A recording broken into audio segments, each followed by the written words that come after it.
Imagine being chosen before you drew a first breath, and being set like clay upon the potter's wheel, to speak truth no ear wishes to hear. Imagine that the revelation pressed into your mouth carries the weight of a nation's life and death, and that every word you speak will be counted against you as if it were the very breaking of the city's walls. Such was the calling that came to Jeremiah of Anathoth. He was young when the word found him, too young, he would say, in the way of one who knows the tremor of trembling voice. The elders of his village made room for him at the gate. The dust of the road still clung to his sandals when the Lord said plainly that before he formed Jeremiah in the womb, he had known him. Before he brought him forth, he had sanctified him, and he set him as a prophet to the nations. The charge was simple and terrible: to speak for the one whose eyes saw through princes and priests, whose hand measured the cities and the valleys, whose justice remembered every covenant. Jeremiah answered with the honest protest of youth, "I cannot speak, I am a child," and received in answer the strange and solemn affirmation that the Lord would place words in his mouth and would be with him to deliver him. The first images that came to Jeremiah were not without warning. He saw an almond branch, quick to bud, watchfulness incarnate. He heard the meaning of the sign: God is watching over his word to perform it. Then came a boiling cauldron, its mouth turned from the north, and he understood. Judgment would boil up from the land to the north. A fire would not be quenched. These were not idle visions, but the fast casting of a voice meant to awaken the slumbering conscience of a people secure in the shadow of their temple. God's watching was not the idle gaze of a spectator, but the steady intent of one who prepares to act when covenant bonds are broken. Jeremiah's ministry unfolded as a tapestry of signs and speeches. He wore the weight of a ruined linen sash, hidden and then shown. He bound and unbound, the sash spoiled by the corruption of the place where it lay.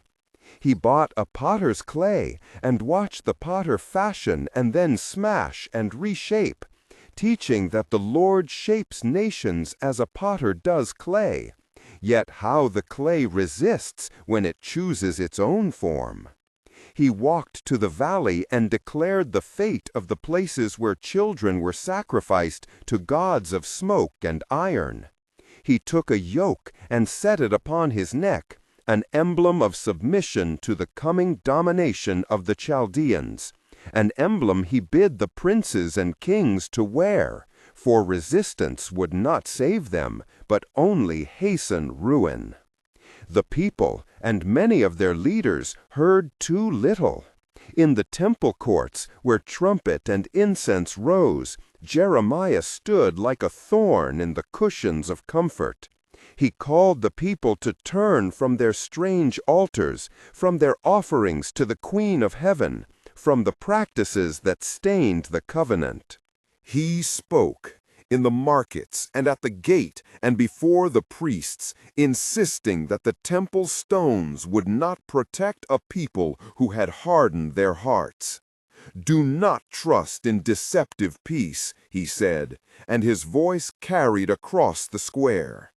Yet words of correction are easy to dismiss when the wine is sweet and the drums of national pride perform a louder hymn. The contrast of voices grew sharper when false prophets rose to soothe the anxious. Hananiah, bold and easy in his speech, prophesied peace. Crowds clung to his words as a drowning man to a plank. Where Jeremiah offered brokenness and a call to repentance, Hananiah offered the kind of comfort that costs nothing and binds nothing. Jeremiah's response was not only rebuke, but lament. The disease of false comfort is a peril both to soul and city. He compared their assurances to fragile vessels, a bottle that cannot contain the swelling waters of God's truth. When Hananiah's own brief triumph ran headlong into the sober certainties of the Word, the contrast of prophetic fidelity and easy consolation could not have been sharper. Persecution followed. Pashur, a priest of the house of the Lord, struck at what he could not silence. He bound Jeremiah and put him into stocks, and the city's officials cast the prophet into a cistern. The mud pressed into his shoulders, the night pressed to his face, where hunger and the leaking cold of the pit worked on flesh and spirit. Yet from that dark place Jeremiah's voice did not fail. He found a language of lament so raw that it became a mirror for the nation's conscience. He asked where the comfort lay when the Lord's face seemed hidden. He spoke of the anguish of carrying a word that scorched the tongue and opened wounds wider than those inflicted by hands. Baruch, the faithful scribe, wrote what Jeremiah dictated. He read in public what the prophet had entrusted to him, and the officials sought to silence the written word as they had sought to silence the man. But a word transcribed and read aloud is like a seed thrown upon soil. Whether trampled or treasured, it gathers into the pattern of the future. When Jehoiakim, sitting in the scholars' hall, heard the reading of the scroll, he cut it with a knife and burned it in the fire. That act, an effort to erase the inconvenient truth, only made the word more solemn. Jeremiah, told of the burning, sat and received again the word. If a nation will not listen to correction, the Lord will compile judgment. This divine determination was not an arbitrary cruelty. It was the righteous consequence of covenantal betrayal. Through the reigns of Josiah, then Jehoiakim, and later Zedekiah, Jeremiah remained a witness to political folly. Kings sought counsel where it pleased them, and many favored the visions that promised safety, while the fires of doom still smoldered at the horizon. When Zedekiah trembled between surrender and fury, Jeremiah would say plainly, "Submit to the hand that holds the world, lest your city be laid waste." He urged acceptance of the terms that would spare lives rather than stubborn loyalty that would cost the lives of sons. The voices of the prophets who cried peace in the palace were not the instruments of wisdom, but of denial. When the siege came, and the sound of battering rams and the smoke of the ovens filled the sky, the nation felt the consequence of its choice. Not all the oracles spoke only of doom. In the midst of lament, there came promises that would outlast the rubble. Jeremiah penned a letter to those taken to the land of Babylon, some of the first exiles. He instructed them to settle, build houses, marry, seek the welfare of the city to which they were carried, for in its peace their peace would be found. This counsel struck against the grain of every instinct toward immediate return. He taught them to plant, to hope in patient faith, for their exile would be long, but it was not endless. There would be a time when the measure of 70 years would mark an end to this particular season of discipline, and the Lord would gather as one gathers sheep from the watchtower. Perhaps the most tender of Jeremiah's revelations was the promise of a new covenant. The old words, written on stone and read at altars, had proved insufficient because the heart had remained ungoverned. But the Lord spoke of writing the law upon the inward parts, inscribing it not on tablets carried by hands, but upon the very conscience and soul.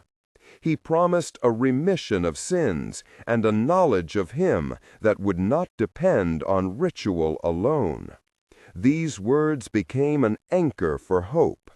Judgment was neither the final word nor the last movement of God's heart toward Israel. The final days of Jerusalem were a sequence of cruel certainties. Nebuchadnezzar's forces came with the grim determination of those who had been chosen as an instrument. The city's bread ran thin. Mothers and fathers counted their children's breaths as if they were of treasure. In the court of the guard, commanders and elders argued, but under the walls, the grinding of hunger and the crack of siege machines wrote an argument more persuasive than any counsel. Zedekiah watched as his sons were slain before his eyes. When the king himself was taken, his eyes were put out, and he went into exile in chains.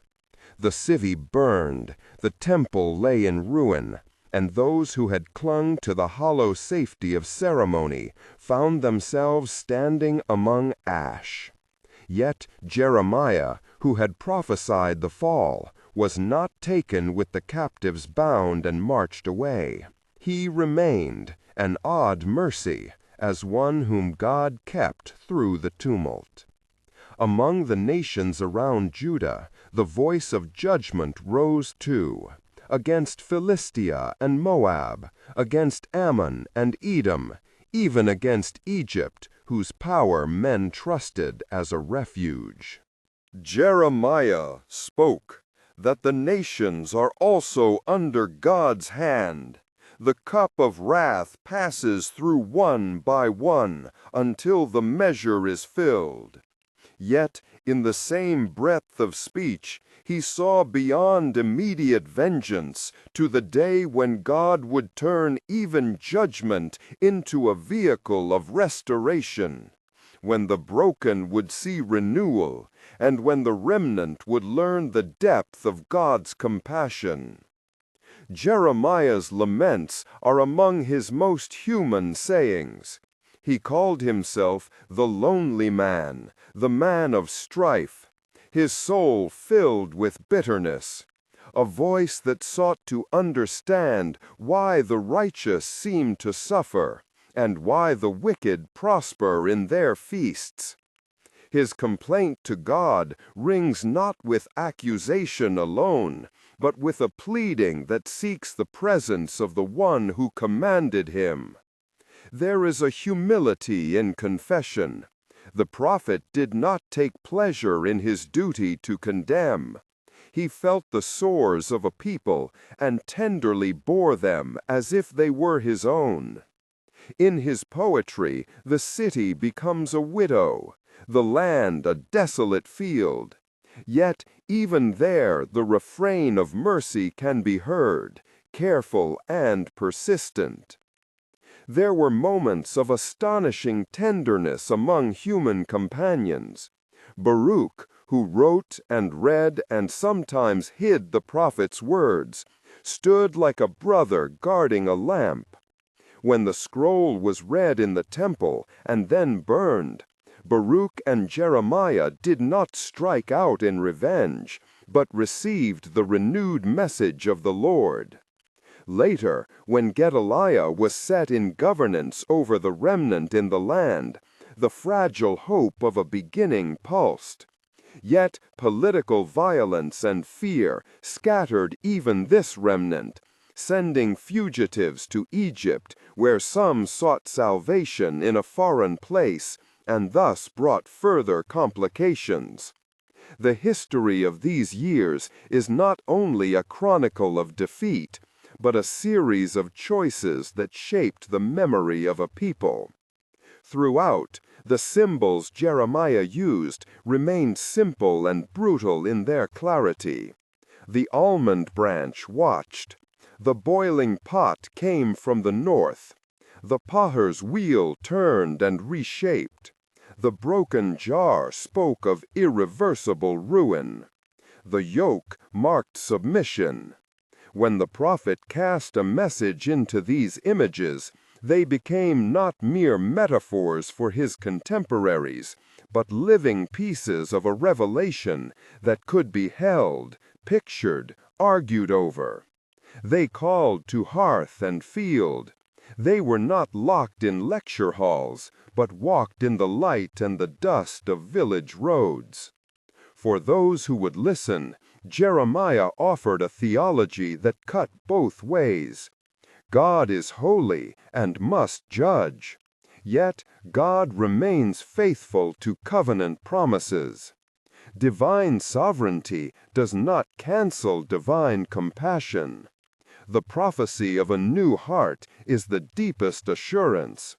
Even when a nation deemed itself secure by altars, when kings and priests conspired in the theater of self-preservation, God promised to write the law anew upon flesh. That promise shifted the center of hope from stone to spirit. In the wake of the city's fall, when the fires had died, and the captives sat on the rivers of Babylon and wept, a strange scene took shape. System. In the wake of the city's fall, when the fires had died, and the captives sat on the rivers of Babylon and wept, a strange scene took shape. Some sang songs on harps and found their strings insufficient. Some put down roots and made houses. Some learned the hard lesson of patience. Over the long exile, the memory of the temple became both a wound and a lamp. In time, the Lord's word to rebuild would come, not as the immediate overturning of sorrow, but as a measured return that required humility, restoration, and faith. Jeremiah's final oracles widened the perspective. He wrote of the fate of Babylon itself, that even the arrogant instrument of judgment would face the Lord's measurement. This reversal does not remove the pain of the early years, but offers a horizon in which justice and restoration remain coherently bound. Jehoiachin, taken into exile earlier, would one day be released from prison. In a small mercy, a hint that even among chains there are moments when grace intrudes upon judgment. These historical footnotes are not trivial. They serve as the finishing strokes to a canvas depicting both human failure and divine patience. The story of Jeremiah, read as a revelation, is therefore not a simple march from doom to triumph, but a braided course of warning and hope. Its prophet is a man who refuses comfort when it numbs the conscience, who weeps for a people even as he speaks against them, who understands that a faith that refuses correction is not faith at all. He demonstrates that true revelation often arrives disguised as burden. To carry it is to risk scorn, prison, and loneliness. Yet the word endures, and the promise endures. A new covenant, an inward law, forgiveness written like rain upon dry earth. If you listen even now, the ancient symbols still speak. The almond branch keeps watch. The potter turns the wheel. The yoke asks whether you are yoked to truth or to vanity. The call remains. Have courage to receive correction. Have humility to change. And keep hope that the Lord's purpose moves toward healing. For the revelation given to Jeremiah is less a spectacle than an invitation to let the law be written within, to seek the welfare of the place where you are planted, and to trust that even exile can be a school of return. There remains more to be told. The fuller texture of particular scenes, the dialogues in the temple court, the private laments folded into public oracles, and the precise unfolding of political events that bore down upon Jerusalem. There are also the lessons that press to the present, how a people today may heed the watchful almond, or how a community might choose the comfort of false prophets rather than the harder path of repentance. These threads lead onward, and the tale of Jeremiah, its judgments, its mercies, its lasting hope, continues to speak into the life of every heart willing to hear. Baruch came to the temple court on a day when the air itself seemed to hold its breath. He carried the roll that had been read before king and people, words that had carried the weight of indictment and promise. He went from chamber to chamber, from the scribe's room to the gate, for there were those who had not heard, and others who trembled to hear again. Where he read, the faces gathered and listened. Where he read, some wept openly. Where he read, some hardened their brows and turned away. News of the writing reached the palace. Jehoiakim, who had taken his ease among the rugs and cushions, summoned the court. The roll was brought to him. He had not loved prophets' reproof. His table had been set for flatterers, and his heart had been trained to measure comfort.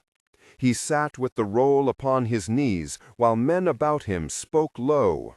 He began to cut away what he found displeasing. Verse by verse, so goes the record, he took a penknife and cast the words into the brazier until the entire roll burned. Those who stood by watched as flame consumed ink and leather. The air was filled with the small, bitter smoke of a message set alight. There are moments when a people believe that destroying a text will cancel a thing.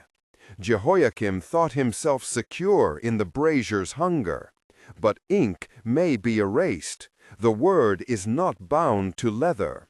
Jeremiah, by the command of the Lord, bade Baruch take another roll and write anew the same words that had been lost.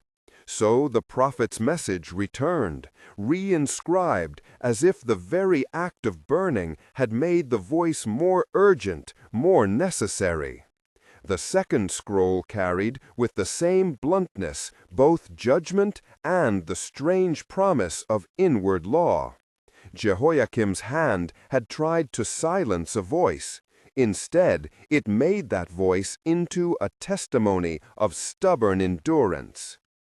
Not all opposition took the form of royal malice.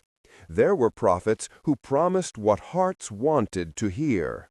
Hananiah stood in the temple courts and bore a staff as if to press his prophecy into the soil.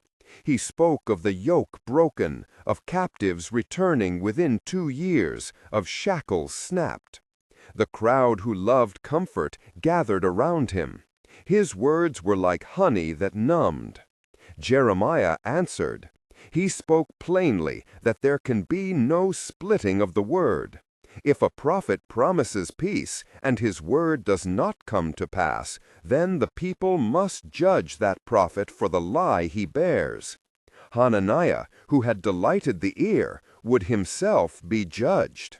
His death would be the sober punctuation that sometimes follows false hope. These clashes between the anxious flattery of men, the violent temper of kings, and the stubborn insistence of a prophetic word turned daily life into a battlefield of signs. Yet there were gestures of a different cast, quieter and more intimate, that became the language of hope. Even as the siege tightened and rumor thickened like dust, Jeremiah did what the Lord told him to do. He purchased a field in Anathoth from his cousin. The price was paid in silver, witnesses were gathered, deeds were signed. To buy land while the army encircled the city is to put faith against the calendar of doom. To register title in the presence of witnesses is to assert that the future has not yet been cancelled. It was a strange scene, the prophet sitting with sellers, passing coins, while the cry of siege drifted in from the outer streets. Men who counted years like coins thought the purchase foolish. Why buy when exile loomed? But the act was deliberate. Jeremiah sealed the contract. He sealed it again before witnesses and laid the deed in an earthenware jar so that it might be kept safe. The sealing was not an act of denial. It was instead an enacted oracle. The day will come when fields will be bought again in the land of the fathers. A community will plant, harvest, marry, and die upon soil that had once seemed doomed. The costly document, tucked away in clay, would be the stubborn seed of a promise. Not long after, the prophet found himself in the dark of a cistern. The court of guard was a place where quarrels and judgments were meted out. Jealous men brought him there, bound him with cords, and cast him into a well with no water, only mud at the bottom. His feet were caught in the mire, his voice cut, and the sun of the earth shut out. From above, those who had plotted watched to see whether the well would silence him. They counted on the earth to do what men feared to do by hand. There, in that close and heavy night, Jeremiah's laments fell like rain into silence. He wrote, scribbling on whatever scrap he could find, or perhaps he spoke aloud to the Lord and to the darkness, the same words that had been taken to the hearth and torn from the king. The residue of his life, the taut thread of conscience and calling, ran through his speech. A refusal to trade truth for safety. News of his imprisonment moved a man of the court named Ebed-Melech, a Cushite who served in the palace. Ebed-Melech came and found the king at council and said, "Why do you sit there seizing a man and leaving him to die?" Zedekiah, who had been king in strange times and had no small share of fear, answered with a mixture of reluctance and compulsion. Yet Ebed-Melech, with a courage that lacked the court's polish, demanded action. He went to the leader and persuaded him to send men with ropes and old rags to haul Jeremiah out. They lowered steps into the cistern, tied the prophet with cords, and lifted him, mud sloughing from his robe, back into the air and the light again. The court's calculation had been disrupted by the simple bravery of a servant who remembered what it meant to do what is right. Jeremiah's freedom, however slight, did not mean peace. He was kept in the house of Jonathan the scribe, and the crackle of the city's doom remained. Yet even captivity could not stop the work of the Lord, to burn the message into the people, and into the hearts of those who would one day return. So the scrolls multiplied, read, burned, rewritten, hidden, found. The prophetic word proved to have a life beyond the hands that tried to bind it. Two images folded true into one another across these months, the buying of a field and the rescue from a cistern. One speaks of patience, of the long, stubborn hope that plants seed in uncertain soil. The other speaks of mercy enacted, when a man answers a cry and pulls another out from under the world's weight. Both gestures are forms of covenantal fidelity, the Lord's promise that the land is not orphaned, and the human obligation to act with courage when the word falls underfoot. These events did not occur in isolation. The rumor of the city's end moved among the exiled and those who stayed. Some bowed their heads and bowed their wills. Others, priests, elders, leaders, sought to preserve their positions by common-sense compromises. Some declares that the best path was to resist at all costs. Others argued for submission to the growing power in the north, reasoning that to fight was to waste what little remained. Jeremiah, in that snarl of counsel and counselors, remained unmoved in his central contention. The Lord's instrument of correction must be acknowledged, not flattered. To deny the instrument was to deny the point of correction itself. In private, away from the court's whispers, there were moments of lament so raw they bordered on prayer. Jeremiah's voice, when alone with Baruch or when whispered into the folds of the night, carried the kind of sorrow that is both accusation and love. He spoke of young men who had been slaughtered on the ramparts, of widows whose lament had no ear, of children with ash in their hair. He grieved not only for the dead, but for the living, for a people who had traded the weight of obedience for the lightness of false security. Yet that grief did not become despair. In it was lodged a tenderness that refused to let go of hope. And then came the cautious seasons. After the first great fall, after the captives had been taken and the temple robbed of its most visible glories, there were those small gestures that read like contraband of hope. Men and women who had been carried away to the rivers of Babylon built houses, planted gardens, taught their children names in exile. They learned the hard grammar of patient endurance. Meanwhile, among those left behind, those who remained found themselves in new offices of responsibility. The poor whose lives had been rearranged, the prophets who continued to speak, the elders who must shepherd a diminished flock. The memory of the temple, once whole and shimmering, became a lantern and a wound. It lit the way of memory, but it also ached the more for what had been lost.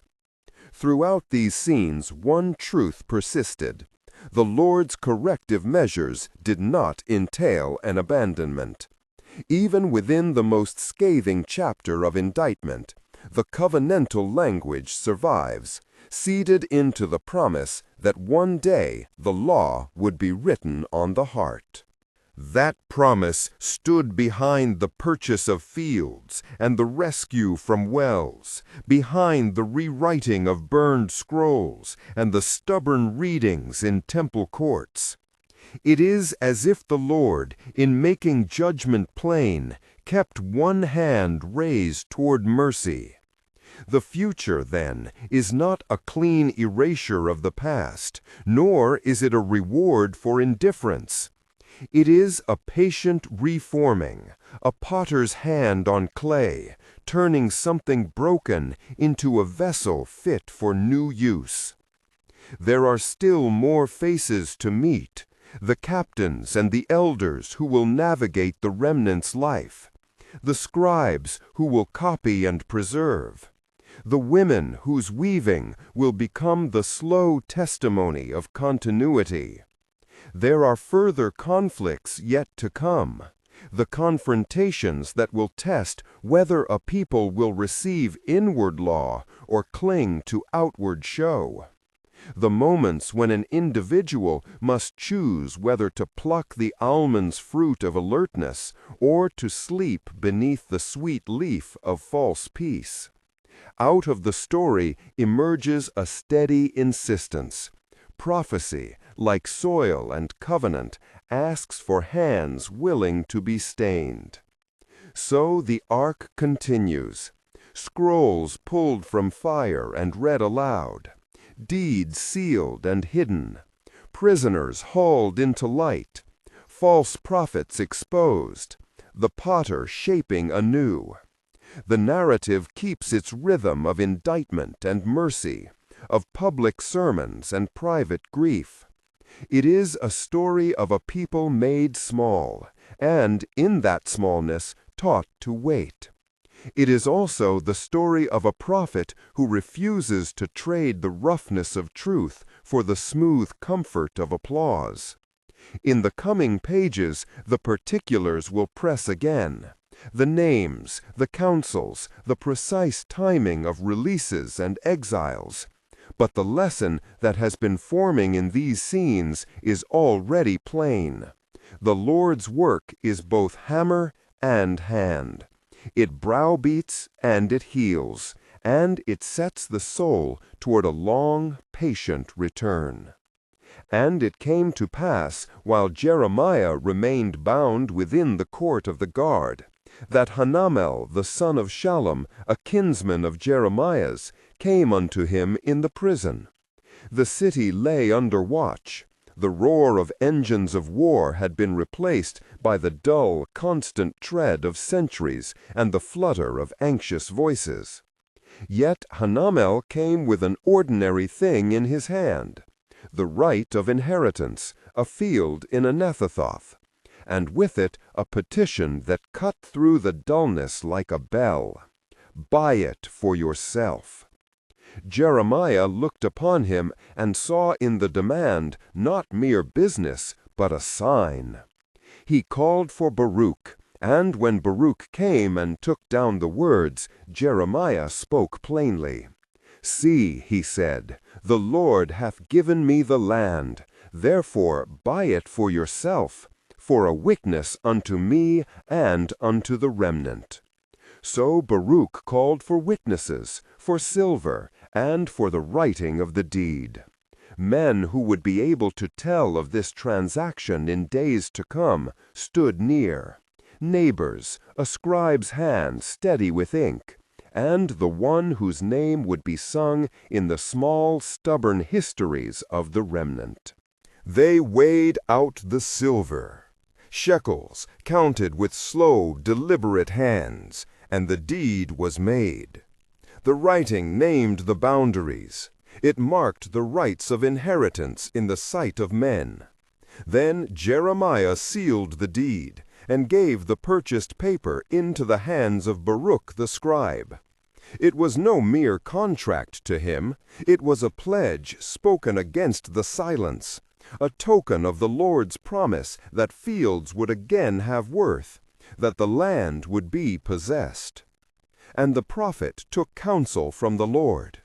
He bade Baruch to take other deeds, to buy and to seal. He bade him to put one away in an earthen vessel, to hide it in the earth where none would easily find it. So they did as he commanded. They sealed and set the deeds. They wrapped them in cloth and placed them in an earthenware jar.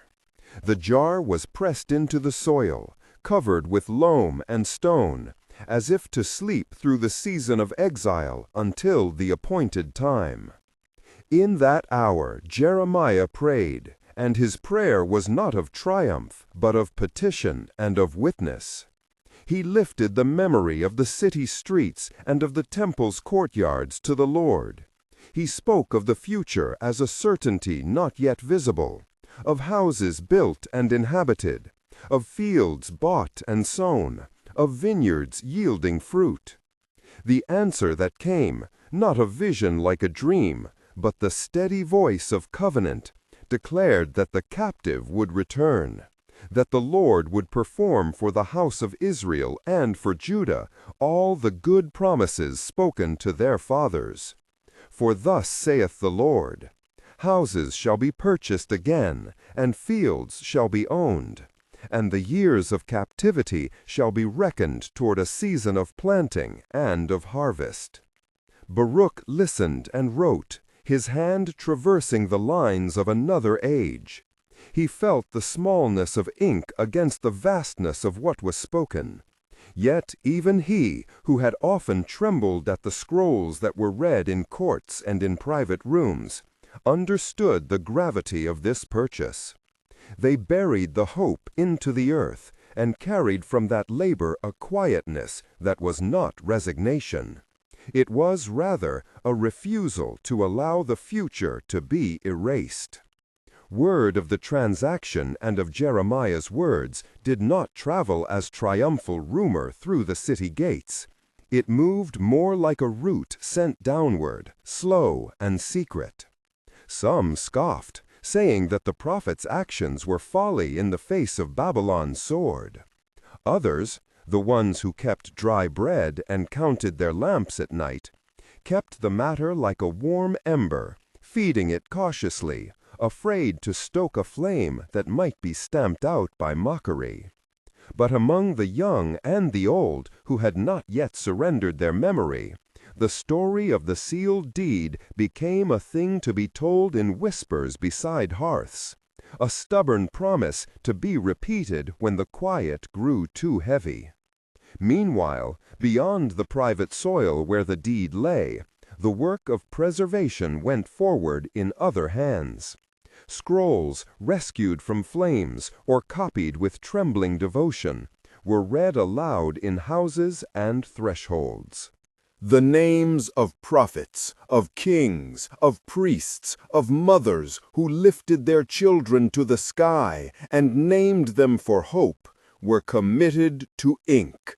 Those who had once been called simple scribes returned to the task of keeping the law and the words of the prophets not as relics but as instruments. They bound old parchments anew, smoothed charred edges, filled gaps with careful memory, and in the stead of monuments they kept a living memory.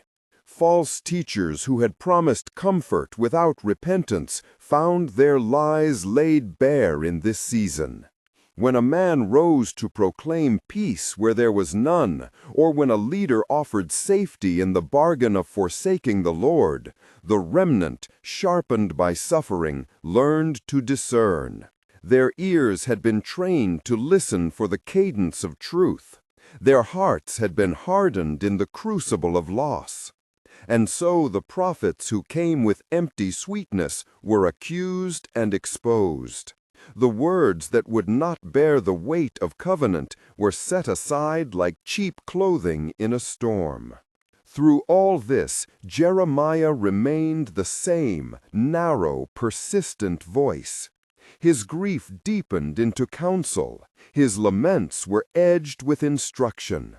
He wandered less often now in the public squares, and more often into the small private rooms where women spun wool, and where old men read the laws aloud with fingers that trembled. He spoke to them not as one who had found consolation, but as a man compelled to refuse the gentler false songs. "Practice justice," he said in those rooms. "Keep truth. Love kindness.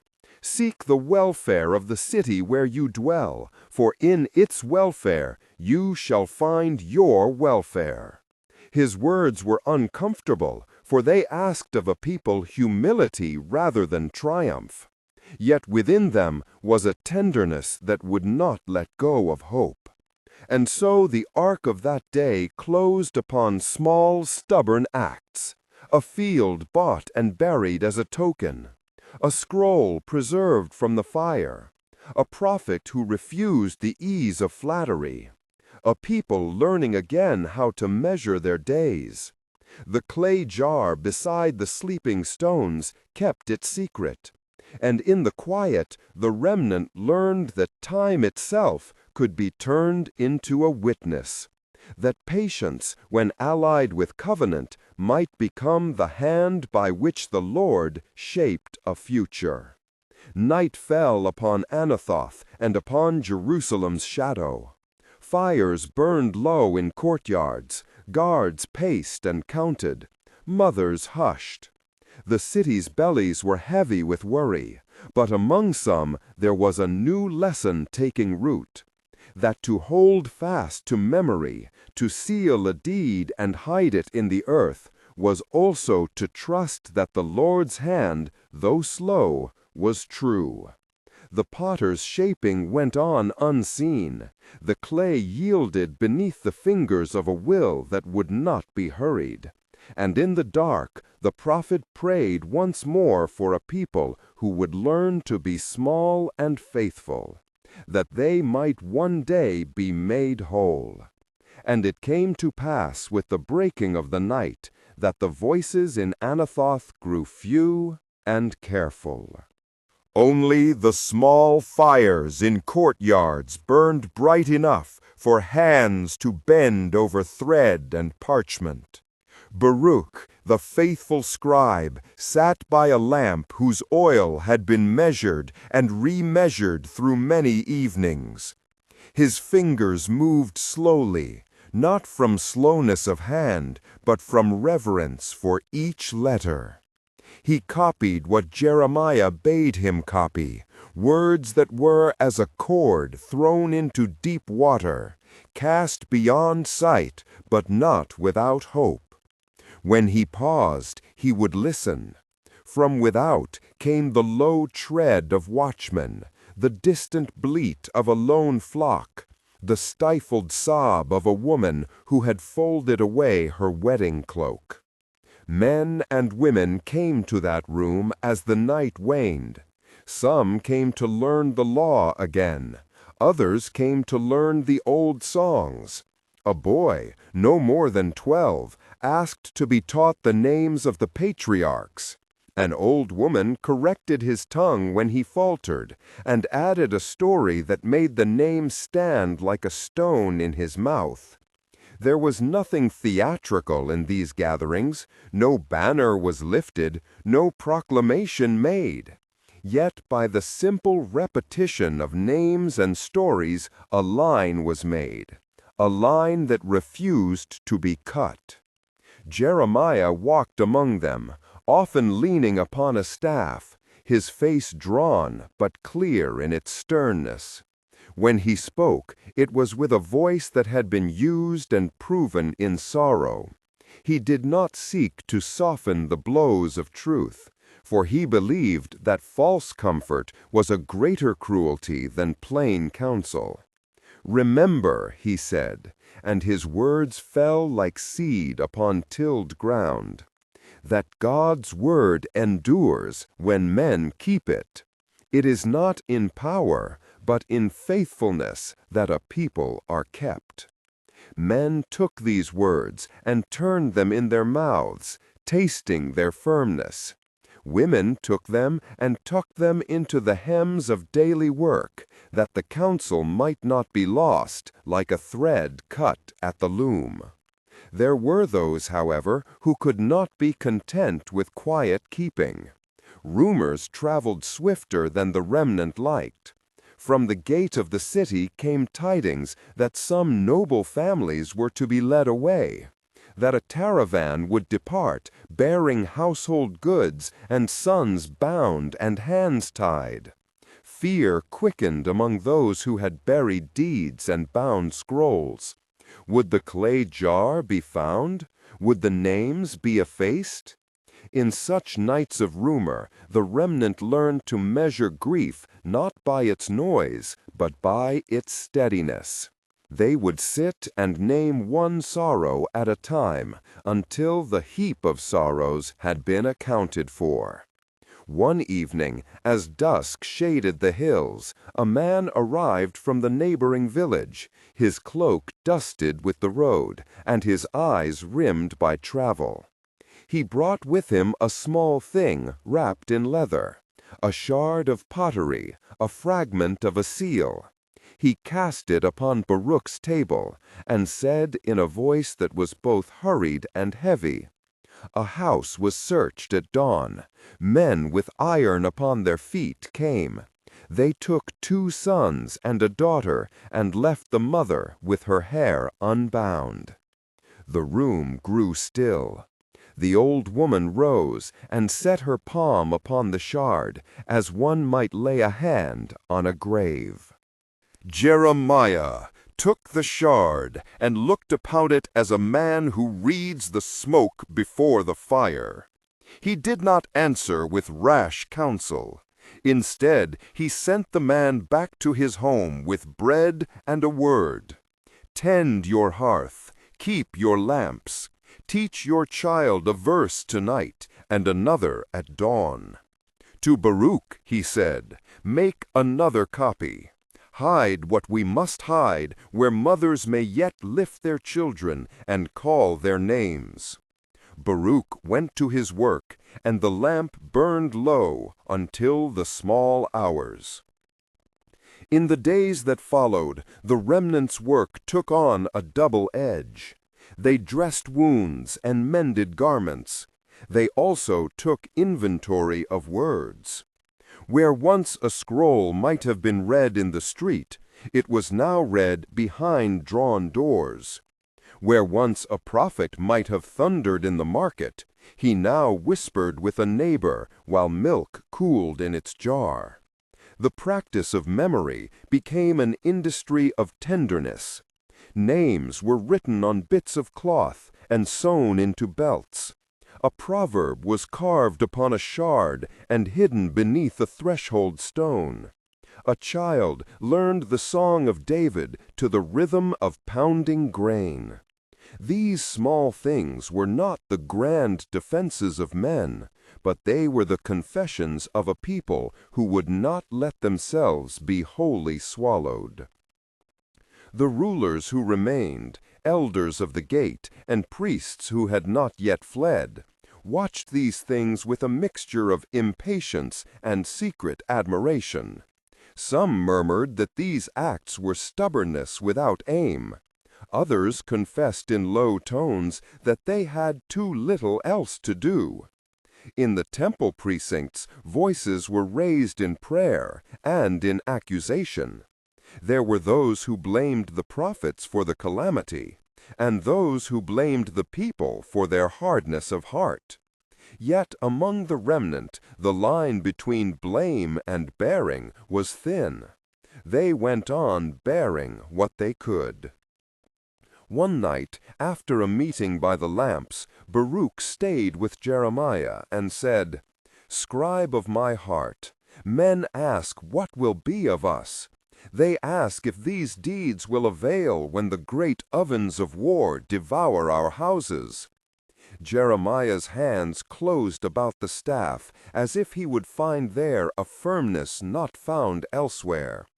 He answered not with a promise of immediate deliverance, but with a vision that was steadier than hope. "What we do," he said, "is not to keep riches for our sons' ease, but to teach our sons how to remember." He spoke then of the field sealed and the clay that lay in the ground, not as a thing of legal novelty, but as a sign, a testimony to the Lord's covenant, a word to those who will come after that we did not forget. Baruch looked upon him, and in the scribe's face there passed a tenderness that was like awe.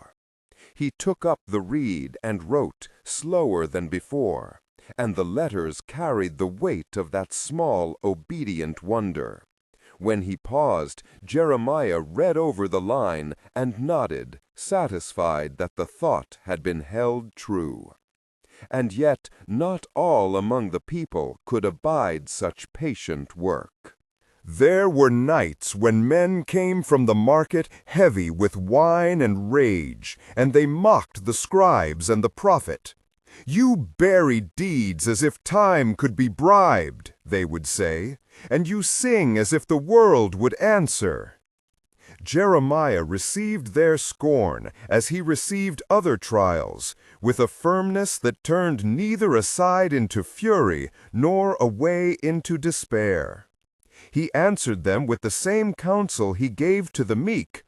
"If you will build your house upon the words of the Lord, then build with patience.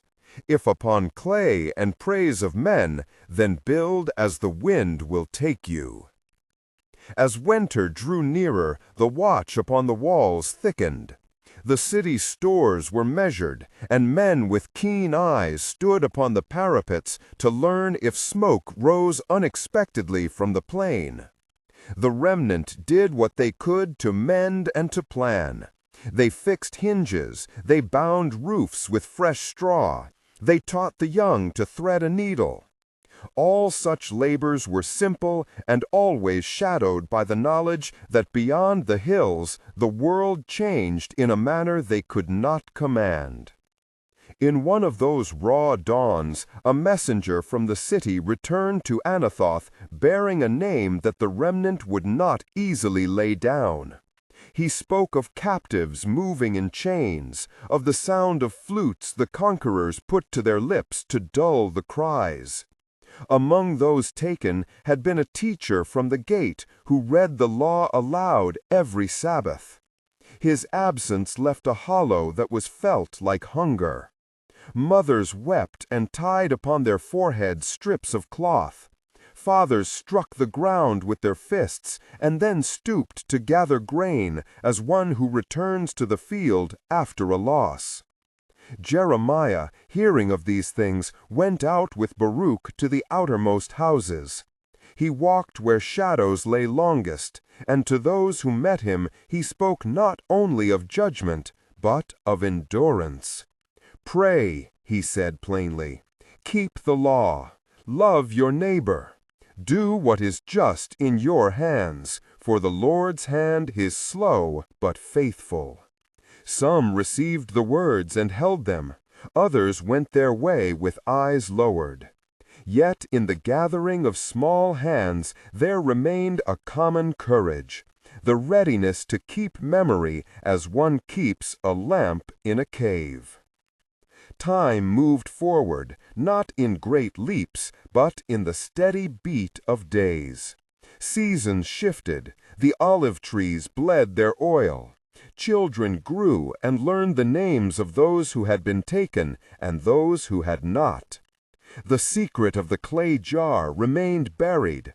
Only a few kept its place in their hearts as a quiet thing to be told to children when the night pressed lesson upon their ears.